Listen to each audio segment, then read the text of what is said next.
Entonces, vamos ahora a trabajar la segunda parte de enlace químico, que implica ya no analizar el enlace covalente como tal o el enlace iónico como tal. O recuerden, nosotros que la semana pasada, cuando hablamos del enlace, dijimos que en primer lugar no era una unión física, sino viene a ser todo tipo de fuerza que mantiene unidos a dos átomos, a dos iones o dos moléculas, ¿cierto? Eso es lo primero que nosotros habíamos mencionado.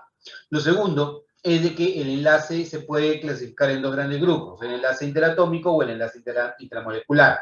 Si era enlace interatómico, se daba entre átomos, si era intramolecular, se daba entre moléculas. Y siempre el enlace interatómico iba a ser más fuerte que el enlace intermolecular. Y dentro del enlace interatómico, ¿a quiénes encontrábamos, chicos? A ver, ayuden. ¿Quiénes estaban dentro del enlace interatómico? Primero hablábamos de Iónico, Iónico, covalente y covalente y metálico. metálico. y metálico. Perfecto, chicos. Yo necesito que participen muchísimo porque eso me va a dar una idea de si verdaderamente están entendiendo la clase y no. Y hay ideas básicas que yo necesito que ustedes tengan. O sea, cada vez que yo a lo largo del curso empiece a mencionar algo en tu cabecita se debe activar. Ah, esto profe me dijo, entonces chévere. Entonces siempre vas a tener activo esas ideas y esas ideas son ideas recurrentes para admisión y te conviene mencionarlas. Porque tú le dices en tu mente, se van a quedar en tu mente. Es más, si no tiene micrófono, no hay problema. No lo digas ante el micrófono. Háblalo, no importa que todos te vean alrededor y oye, este loco que está hablando solo, no nadie lo escucha del otro lado, no importa, háblalo. Cuando tú lo hablas, esto se te queda en la mente y al quedarse en la mente con tu propia voz, tú ya sabes que esa vocecita en algún momento te va a llamar y va a decir, y entonces ya vas a tener eso dentro de tu cabeza y vas a saber que se va a activar y en el momento que lo necesites va a estar presente. ¿Ya? Entonces, eso era en el caso del enlace interatómico. El enlace intramolecular lo clasificábamos como, ¿te acuerdas? Era el puente de hidrógeno, el dipolo-dipolo y las fuerzas de London. Eso eran los tres. Ahora, punto muy importante. Cuando tú hablas del enlace interatómico, casi siempre a nivel de academia, a nivel de examen de admisión, siempre se habla primero del enlace iónico y el enlace covalente. Se le da mucho énfasis al enlace covalente porque en realidad es el más amplio, el más importante para aquellos que vayan a llevar en la universidad alguna carrera que está relacionada con ingeniería química, petroquímica, química pura o de repente medicina, ciencias ambientales, la química orgánica gira en torno al enlace covalente. Entonces es muy importante el enlace covalente. Por esa razón es que muchas veces no se le para no se le da el suficiente interés al enlace metálico o a las fuerzas intermoleculares, porque son muy, muy importantes. Por eso el día de hoy tenemos como objetivo tratar de abarcar el enlace covalente como tal, si podemos, llegamos un poco al enlace metálico y al enlace intermolecular, pero si es que no fuera así, la siguiente clase la hemos separado justamente para poder enlazar el enlace intermolecular con el estado sólido y el estado líquido. Así que es muy importante que no se pierdan la siguiente clase y que vayan repasando ya estos conceptos. En este caso, nosotros ahora vamos a hablar de la geometría molecular, que es en realidad una ampliación de la teoría del enlace covalente, porque el enlace covalente lo que me va a ayudar a explicar en una primera parte es cómo se unen las moléculas a partir de compartición de pares electrónicos. Pero cuando ya hablamos de la disposición de los átomos en el espacio, esto ya cambia la cosa radicalmente. ¿Y por qué cambia la cosa radicalmente? Porque dependiendo de la disposición de los átomos en el espacio, tú vas a poder encontrar que ciertas moléculas presentan algunos fenómenos como por ejemplo la polaridad. Y esa polaridad ayuda a definir si una molécula va a presentar o un grupo de moléculas va a presentar fuerzas intermoleculares intensas o fuerzas intermoleculares débiles. ¿Ya? Entonces, en esta primera parte nosotros vamos a hablar de la geometría molecular, que fue algo que nosotros ya iniciamos la semana pasada, si mal no recuerdo, no me dejen mentir. Esto ya lo iniciamos la semana pasada, ¿cierto? ¿Sí? Sí, Sí, ya sí, lo profe. iniciamos.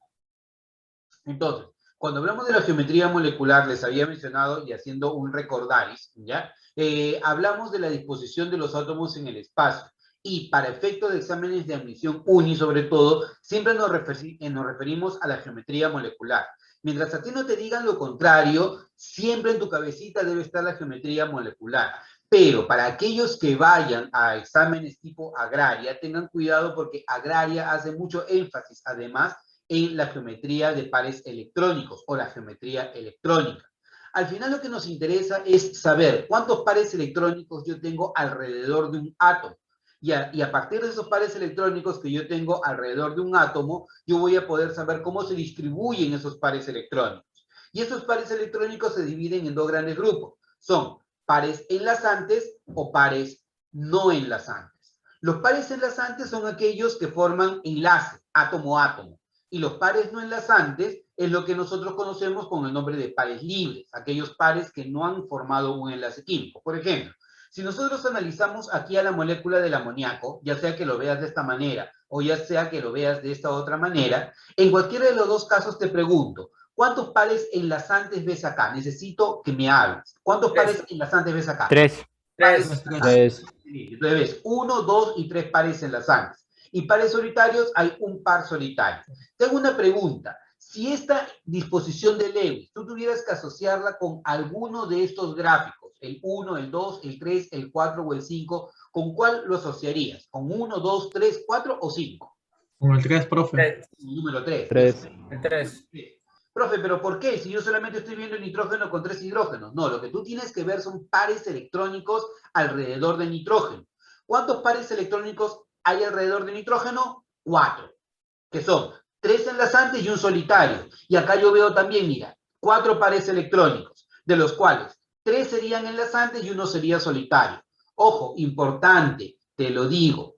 Para la geometría molecular únicamente te interesan los pares enlazantes, ¿ya? Para la geometría molecular únicamente te interesan los pares enlazantes. Eso quiere decir que si yo te pido de él la geometría molecular del amoníaco, tú solamente vas a ver cómo se relaciona este nitrógeno con estos 3 hidrógenos. ¿Y qué forma tiene? Mira, si solamente yo lo limito a esta parte, como menciona por ahí Lian, sería geometría piramidal de base trigonal. Pero si yo te digo la geometría de pares electrónicos, como hay 4 pares electrónicos alrededor, la geometría va a ser una geometría tetraédrica, ¿de acuerdo? Entonces, eso es algo muy importante. A efectos de química general, ¿ya? A efectos de química general, química para admisión. Ian, ¿qué pasa? No, profesor, me he equivocado. Era tetraédrica para la conformación, para la geometría electrónica, disculpe. Era tetraédrica y para geometría molecular era trigonal, pirámide trigonal. Pirámide trigonal, ajá, piramidal trigonal. Cuando me dijiste trigonal plana ya estaba a punto de agarrarte y botarte del aula. Trigonal plana es cuando tú solamente tienes 3 pares electrónicos alrededor. Si tú tienes 4 pares electrónicos alrededor, está exactamente bien lo que dijiste al inicio. Es piramidal de base trigonal. O si tú quieres llamarla piramidal trigonal, no hay ningún problema, ¿ya? Es lo mismo, ¿ya?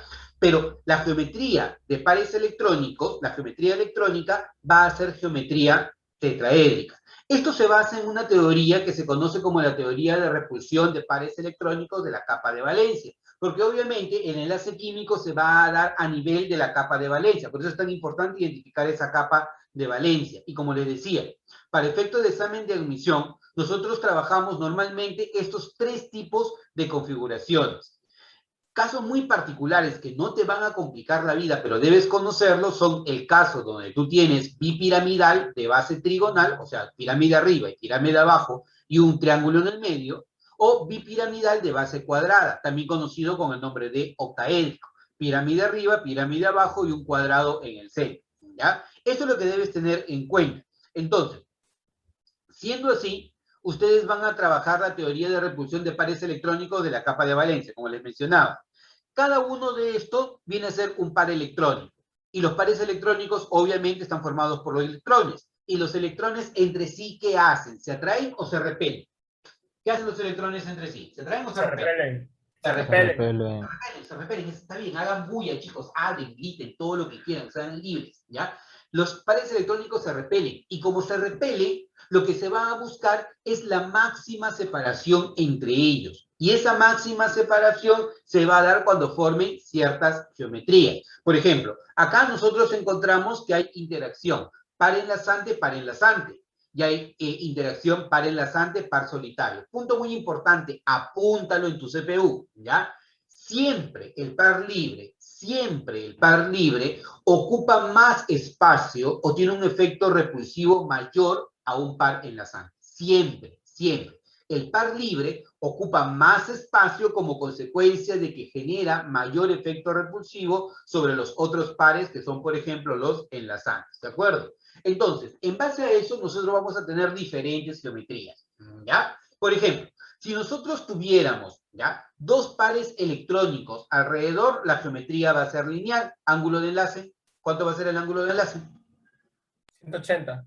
180 grados, perfecto. Si tuviéramos tres pares enlazantes, entonces, geometría trigonal plana. Ángulo de enlace, 120, ¿no? Si tuviéramos cuatro pares enlazantes o cuatro pares electrónicos alrededor, entonces tendríamos una geometría tetraédrica y el ángulo de enlace sería 109,5 grados, ¿no? Si tuviéramos bipiramidal de base cuadrada, vamos a tener lo que le llaman el ángulo axial y el ángulo ecuatorial. ¿Cuál sería el ángulo ecuatorial? ¿Sería el ángulo que tenemos acá, así, este ángulo, o sería el ángulo que rodea el centro? ¿Cuál sería el ángulo ecuatorial? ¿Está loco? Rodea al centro. Sí, porque si tú lo ves como si fuera esto el planeta Tierra, esto sería el Tierra el Ecuador, sí, así lo relaciono. Entonces sería el ángulo ecuatorial. ¿Cuánto vale el ángulo ecuatorial? 120 grados. ¿Y cuánto vale el ángulo axial? 90 grados. Para el caso que tú tuvieras esto, como es un cuadrado, el ángulo ecuatorial vale 90 grados y también el ángulo axial vale 90 grados. Eso podrían ser cosas que vienen. No lo he visto en examen de admisión, pero podrían ser cosas que te vengan porque aparecen en los libros que debes de leer. Entonces, ahora, ¿cuál es el efecto que va a tener los pares libres? Esto es muy importante, lo que les decía hace un momento. Por ejemplo, mira, acá yo tengo esta molécula, mira, esta molécula, en la cual, ¿cuántos pares electrónicos hay alrededor? Háblame. ¿Cuántos pares electrónicos hay alrededor? ¿Cuántos? 4. 4. ¿Cuántos pares electrónicos hay alrededor? 4 igual. 4. ¿Cuántos pares electrónicos hay alrededor? 4. 4. Ojo, 4. ¿Ya? Respira, por favor. Respira. ¿Ya? ¿Todos? Sí. Ahora, ¿cuál es la geometría electrónica aquí? La geometría de pares electrónicos. Tetraédrica. Tetraédrica. Excelente. ¿Cuál es la geometría electrónica acá? Tetraédrica, da igual. Tetraédrica, perfecto. ¿Cuál es la geometría electrónica acá? Tetraédrica también. Tetraédrica. Profe, ¿por qué? Porque ves 4 pares electrónicos alrededor. Cuando hay 4 pares electrónicos alrededor, la geometría es tetraédrica. Pero, si yo te pido la geometría molecular, a ti únicamente te importan los pares enlazantes. Entonces, acá yo puedo decir que la geometría electrónica coincide con la geometría molecular. ¿Sí o no? Sí. Sí. Aquí, ¿la geometría electrónica coincide con la molecular? ¿Sí o no? No, porque la molecular es trigonal. Excelente, Liam. La molecular es trigonal de base piramidal, o la piramidal de base trigonal. ¿Por qué? Porque el nitrógeno está en la cúspide de la pirámide y tú vas a tener a los 3 hidrógenos aquí abajo, ¿de acuerdo? Y acá, si yo te pido la geometría, ¿cuál sería la geometría? Angular, si fuera molecular. Correcto. Te hago la pregunta y sé que me vas a responder.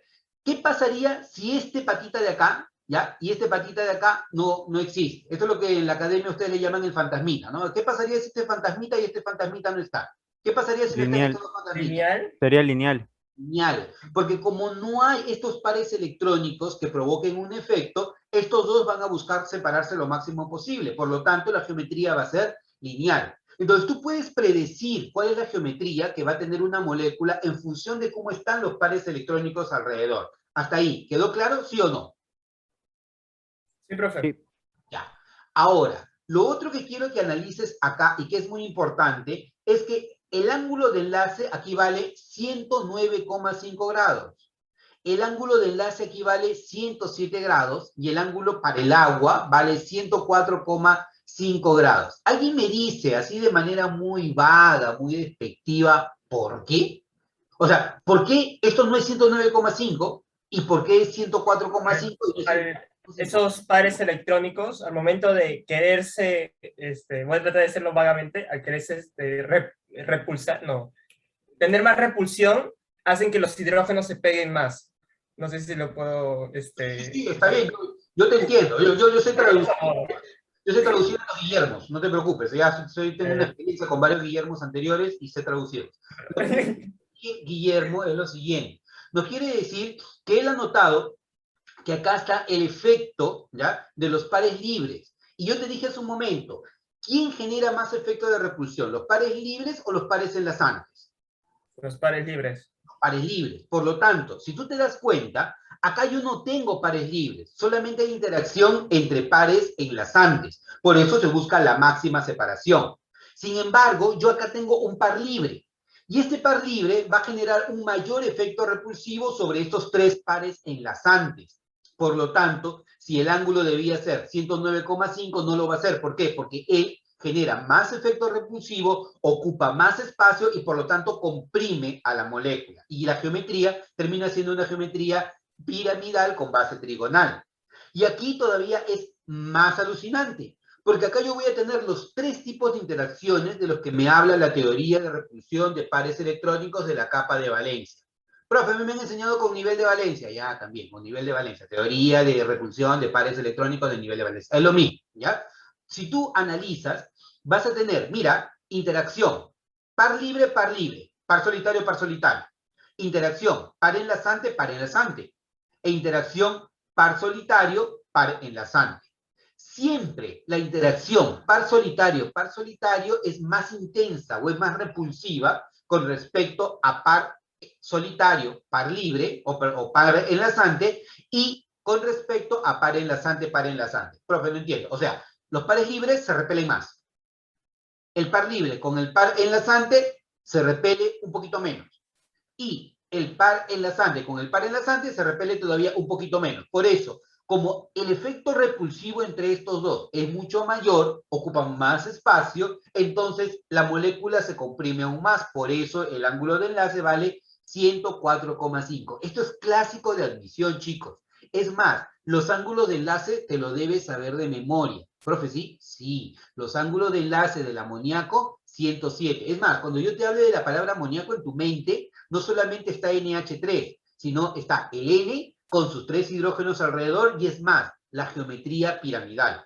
Y cuando yo te hable del agua, también en tu mente debe estar geometría angular, ángulo de enlace 104,5 grados. ¿De acuerdo? Entonces, eso de ahí es el efecto que nosotros vamos a encontrar respecto a los pares libres. Hasta acá, preguntas, consultas, comentarios, chicos. Oh, claro. Todo claro, muy bien, me parece bien. Ahora, vayamos. Nada, ¿no? Ya, listo. Algo muy importante, y este es, en algunas ocasiones yo les recomendaría que vean algunos exámenes de admisión pasados. Ha habido no lapsus, sino problemas de interpretación, ¿ya? Lo que ocurre es cuando tienes una molécula bastante grande, ¿ya? En una molécula grande podría haber más de un átomo central, ¿ya? Y lo que tú debes analizar es siempre la geometría alrededor del átomo central. O sea, si tú estás en ese dilema en el examen de admisión, ¿ya? Olvídate. En el examen de admisión tú ándate al átomo central. Ahí es a donde tienes que apuntar, porque si tú te vas a los otros átomos te vas a complicar la vida. Por ejemplo, en algún momento vino una pregunta en la que te hablaban del ácido sulfúrico y te hablaban la geometría alrededor del azufre tetraédrica. Uy, el alumno se rayó. Uy, ahora ahí siempre me han enseñado la geometría alrededor del átomo central. ¿Qué hago? Bueno, el átomo central en este caso sería el azufre, que se encuentra como parte central del ácido sulfúrico. Entonces tú tenías que analizar la geometría alrededor del azufre.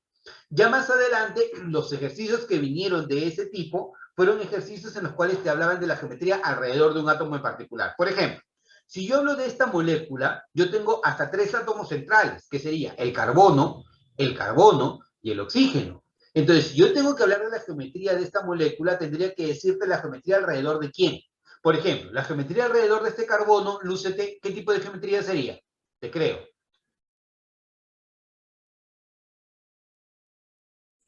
Tetraédrica. Hay 4 pares enlazantes alrededor. La geometría alrededor ¿de qué tipo sería?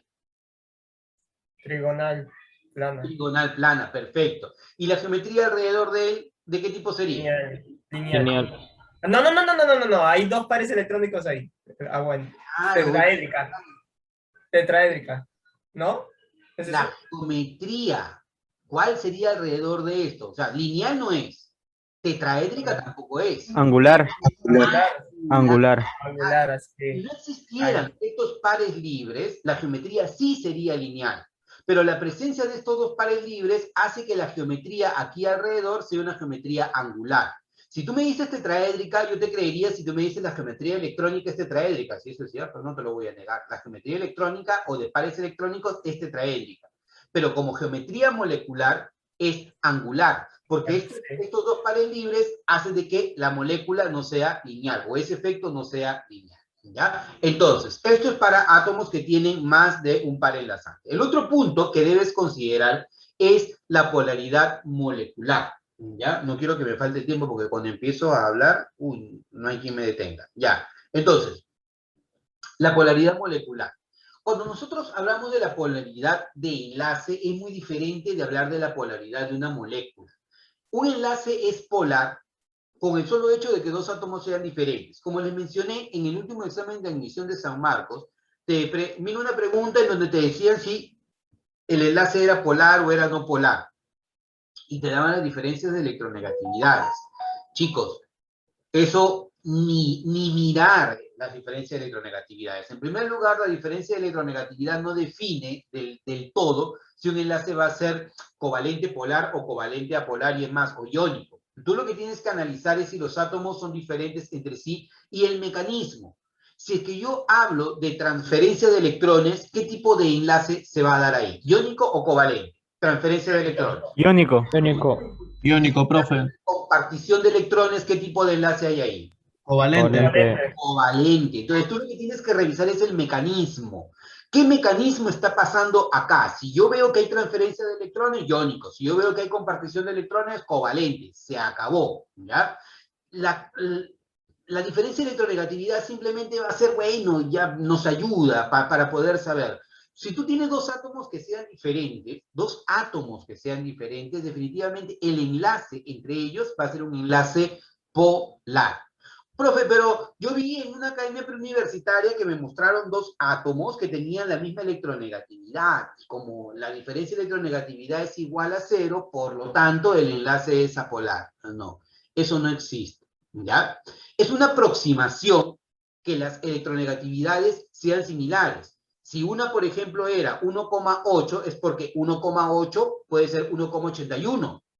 Y si uno de repente es 1,8 es porque era 1,79. Y en ambos casos lo aproximaron a 1,8. Sin embargo, las electronegatividades no son las mismas porque los átomos no son los mismos. Dos átomos diferentes enlazados me da un enlace polar. Entonces, en su forma más simple yo voy a considerar esto. Fíjate, voy a considerar que acá hay dos átomos diferentes enlazados. Y si son dos átomos diferentes enlazados en fase gaseosa, el enlace entre ellos, ¿qué tipo de enlace es? ¿Polar o no polar? Además, mira, acá te dicen que es el HF. Polar, listo, mira, es el HF, más fácil todavía, el HF. Si es el HF, definitivamente es una molécula polar. Y ante la influencia de un campo eléctrico, acá no está el campo eléctrico, simplemente tengo las placas, ¿ya? No hay el campo eléctrico, las moléculas están recontra desordenadas, ¿ya? Pero si yo aplico el campo eléctrico, lo activo, esta placa se carga positivamente y esta placa se carga negativamente, quiero que te des cuenta cómo la molécula se alinea con respecto al campo. La parte negativa se alinea hacia el positivo y la parte positiva se alinea hacia el negativo, ¿de acuerdo? Ahora, no solamente se alinea con respecto al campo, sino también se alinea con respecto a otras moléculas. Por ejemplo, cabecita, cola, cabecita, cola, cabecita, cola, cabecita, cola. Siempre. Nega, composi, nega, composi, nega, composi, siempre va a ser así. ¿Por qué? Porque las moléculas se alinean con respecto al campo. Profe, ¿y eso por qué no pasa acá? Ah, porque como no hay un campo eléctrico y las moléculas tienen libertad de movimiento, se separan todo lo que pueden y es muy difícil su interacción. Pero cuando están ante la influencia de un campo eléctrico, no solamente se van a alinear con respecto al campo, sino también se van a alinear con respecto a ellos. Pregunta, ¿qué pasaría si yo Este campo eléctrico lo desactivo, lo apago. ¿Qué pasa si yo apago este campo eléctrico? Con tus palabras, ¿ah? Vuelve a desordenarse. Excelente, vuelve a desordenarse, porque al no haber la influencia de un campo eléctrico, entonces simplemente las moléculas retornan a esa condición aleatoria que tenían originalmente. Entonces, es así como yo puedo medir la polaridad de una molécula. ¿Y es importante medir la polaridad de una molécula? Sí, es importantísimo, porque si una molécula es polar o es una molécula no polar, va a definir el tipo de interacciones intermoleculares que tiene y posiblemente cómo yo veré esa molécula a nivel macro. Punto muy importante, ¿es lo mismo enlace polar y molécula polar? ¿Sí o no? No, distinto. No Es creo. completamente diferente. Uno está hablando de enlace y otro de moléculas. Supongo que serán diferentes. Claro, son diferentes. El enlace, como su nombre lo dice, se da entre dos átomos que se están enlazando, pero a la molécula yo debo analizarla por completo. Y ahí yo analizo al momento dipolar de enlace resultante. Profe, ¿cómo es eso? Bueno, recordemos que esto nosotros lo vimos la semana pasada. Por ejemplo, acá tú tienes a la molécula del dióxido de carbono, ¿ya? Voy a considerarla a esta molécula. Muy importante, mira, en esta molécula del dióxido de carbono, ¿quién es más electronegativo? ¿El carbono o el oxígeno? Te creo. El oxígeno. Claro, los tres elementos más electronegativos, ¿quiénes son, chicos? El flúor, el oxígeno y el cloro. Caliente, caliente. FON, flúor, oxígeno y... Nitrógeno. Nitrógeno. Son Ok, sí está más arriba, sí. Ahí está bien. Por lo tanto, si yo tengo aquí el carbono y el oxígeno, este elemento es el más electronegativo. Por lo tanto, el enlace es un enlace polar y el vector, momento dipolar, está dirigido hacia el más electronegativo. Por eso tú ves una flechita aquí. ¿Cuál es el módulo de este vector? Ah, bueno, yo le voy a llamar a este vector que tiene un módulo tal como mu. ¿Ya? Así, le voy a llamar mu. ¿Ya? Y de acá también igualito. El módulo va a ser un módulo mu. De esta manera. ¿Ya? Pero pregunta, mu a la derecha, mu a la izquierda, ¿qué pasa con la suma vectorial de esto? ¿Cuánto te da la resultante? 0. La resultante es igual a 0, ¿no? Cuando el vector momento dipolar resultante es igual a 0, la molécula es una molécula apolar. Entonces, quiero que te des cuenta en lo siguiente. Esta molécula tiene enlaces polares, pero la molécula es una molécula apolar. Igual pasa para la molécula del agua, mira, ve. Para el agua, el vector va dirigido hacia el oxígeno. El vector va dirigido hacia el oxígeno, pero la resultante al final va dirigida hacia arriba. Es una molécula polar con enlaces polares. Profe, ¿y también existe lo contrario? Sí. Podría darse el caso para el caso del ozono. Mira, si yo analizo al ozono, el ozono tú lo dibujas de esta forma. Sería oxígeno, doble enlace, oxígeno, tiqui, tiqui, así, pam, pam, pim, pim, pim, pim. Esto, chin, chin por aquí, chin, chin por acá y chin, chin por acá. Este es el átomo central, ¿ya? Te pregunto, ¿cuál sería la geometría alrededor del átomo central? Es más, mira, voy a ponerle aquí el puntito más grande todavía como para que te des cuenta. ¿Cuál sería la geometría alrededor del átomo central? No. Profe, podría ser, es una estructura resonante, creo, ¿no? Sí, sí tiene resonancia, pero igual. Trigonal. Tendría que ser lineal, Trigonal. lineal, Hay un lineal o par- angular. Trigonal. Angular, profe, angular. Trigonal. Trigonal planar. Angular, angular, angular. Angular, profe. Angular. Angular. Lineal no puede ser porque tiene el par libre, ¿no? Trigonal no puede ser, si fuera electrónica tal vez, pero si fuera geometría molecular, es simplemente este par electrónico y este par electrónico. Pero este par libre lo que está haciendo es eso. Mira, este par libre es como si fuera el fantasmita que tienes ahí. ¿Ya? Ahí está el fantasmita. Entonces, ¿qué es lo que va a ocurrir? Esta molécula va a ser así. Chin, chin, chin. Así, pam, pam, pam, pam. Y esto va a ser el fantasmita por acá y el otro por acá. Así, tin, tin, tin. De acá. Uy, qué feo este plumón. Ya, entonces. Ahora, siendo así, chicos, ¿qué es lo que diré? ¿Estos dos átomos cómo son? ¿Iguales o diferentes? Iguales. Iguales. ¿El enlace de qué tipo es? ¿Polar o apolar? Polar. Apolar, perfecto. Este enlace, ¿qué tipo de enlace es? ¿Polar o apolar? Igualmente apolar. Apolar. Entonces, tengo enlaces apolares, pero la molécula es una molécula polar. ¿Por qué? Porque el vector siempre va dirigido hacia donde está el par libre. Entonces, en este caso, yo voy a tener una molécula que tiene enlaces apolares, pero es una molécula polar. Entonces, conclusión, y esto le gusta mucho preguntar a Uni, ¿ya? No siempre una molécula que tenga enlaces polares será polar. Y no siempre una molécula que tenga enlaces apolares será apolar. Es muy importante analizar cuál viene a ser la geometría que tienen estas moléculas, ¿ya? Ahora, el otro punto, antes que nos gane la hora, para luego poder dedicarnos en la siguiente parte a ver si es posible ejercicios. Miren, la hibridación. La hibridación es un modelo, una consecuencia, una necesidad para poder explicar algunos aspectos que la teoría del enlace de valencia no lo puede explicar, ¿ya? Para ser mucho más sencillo y más práctico, tú lo que tienes que considerar es cuántos pares electrónicos hay alrededor de un átomo central. Y con eso ya tienes la hibridación, se acabó, no tienes que hacer mucho alrededor. Por eso es importante primero que conozca la geometría, y con la geometría ya puedes calcular cuál es la hibridación. Por ejemplo, yo tengo acá, ¿cuántos pares electrónicos alrededor? ¿Cuántos pares electrónicos hay alrededor? Dos pares electrónicos. Si hay dos pares electrónicos, la hibridación es SP. Y tú, como eres alguien recontra curioso, vas a decir, va a ser SP, ¿sabes por qué? Porque yo mezclé un orbital S más un orbital P, y la consecuencia es 1 más 1, 2 orbitales del tipo SP. Aquí está un orbital del tipo SP y aquí está el otro orbital del tipo SP. ¿Ya? ¿Cuántos pares electrónicos ves aquí alrededor? 3. 3. Como hay 3 pares electrónicos, la hibridación va a ser SP2. ¿Y esto de dónde viene? Viene de que tú mezclaste o combinaste un orbital del tipo S más 2 orbitales del tipo P. Lo que te va a dar como consecuencia es 1 más 2, 3 orbitales del tipo SP2. O sea, el SP2, este es 1, el SP2, aquí está el otro SP2, y acá está el tercer SP2, ¿ya?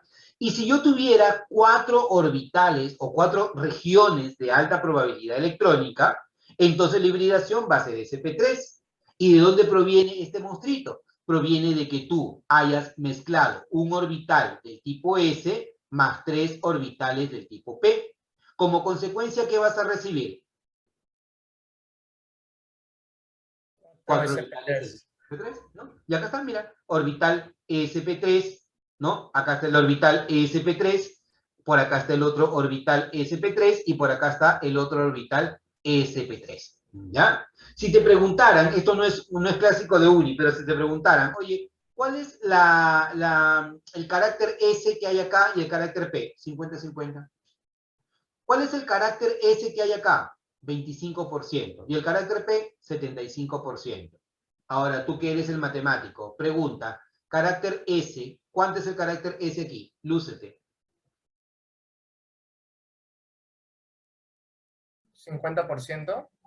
Acá 50%, ¿no? ¿Cuántos orbitales? 33. No, 33,3333. 33.33%. ¿Y carácter P? ¿Cuál va a ser tu carácter P? 66,666. 66,6. Eso no es común que te pregunten en admisión, pero si te llegaran a preguntar, porque sí lo he visto en algunos otros exámenes de admisión de otras universidades, ahí sí podrías considerar eso. Entonces, la teoría de hibridación es una teoría muy importante porque nos ayuda a entender algunos conceptos del enlace de valencia que no se pueden entender con la teoría del enlace covalente normal, ¿ya? Si se nos corta, nos juntamos dentro de los otros 10 minutos adicionales, ¿ya? Ahora, otra cosa que hay que entender respecto a este tipo de hibridación es que la hibridación solamente o va a contar todos los pares electrónicos que hay alrededor, y puede haber una hibridación adicional si es que tú, por ejemplo, además de tener orbitales S y P, incluyes a orbitales del tipo D, y eso ya ha venido también en admisión. Por ejemplo, ¿Cuántos pares electrónicos yo veo aquí alrededor? Ayúdame. ¿Cuántos ves? 5. 5. 5. Entonces, un alumno no unidemia va a decir, ah, chévere, entonces la hibridación es hibridación SP4. ¿Qué tú dices? ¿Sí o no? No, es SP3 Che, como D1. máximo tiene 3 orbitales. Claro. Porque P no tiene 4 orbitales disponibles en un mismo nivel para poder combinarse. O sea, para que pueda existir hibridación, tienen que ser orbitales S y P del mismo nivel que se van a combinar para formar orbitales híbridos, ¿de acuerdo? Entonces, en este caso, si vas a formar un tipo de hibridación que no va a ser definitivamente SP4, pero tiene 5 pares electrónicos, tendrías que unir a un orbital S, a 3 orbitales del tipo P y a un orbital del tipo D del mismo nivel de energía. Y como consecuencia, lo que vas a recuperar van a ser 5